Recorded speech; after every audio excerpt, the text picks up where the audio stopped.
Land Transportation Office sugda na ang pagpatuman sa balaod nga mosilot sa mga hubog ug ubos sa drogas nga mga drivers. Si Maris Puyo sa report.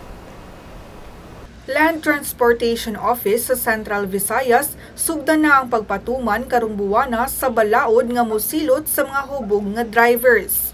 Si LTO Central Visayas Director Arnel Tansingco nibutyag nga nagsugod na sila og train sa ubang mga pulis kalabot sa paggamit og breath analyzers. Parte kini sa preparasyon nila alang sa pag-implementar sa Republic Act 10586 usa ka balaod nga mao'y mosilot sa mga drivers nga hubog ug dunay impluwensya sa ginadiling droga.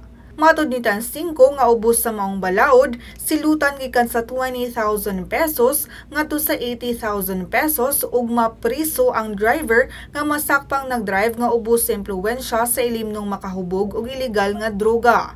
Ang balaod ipatuman human sa nahitabong panagbangga sa SRP niadtong Domingo sa kaadlawon, diin 5 ang patay lakip na ang usa ka seaman nga bago lang nauli sa Subo aron magbakasyon. Si Mayor Michael Rama nibutyag kagahapon nga ang LTO kinahanglan mag-deploy og mga tao sa Cebu South Coastal Road aron sikupon ang mga drivers nga mag-overspeeding.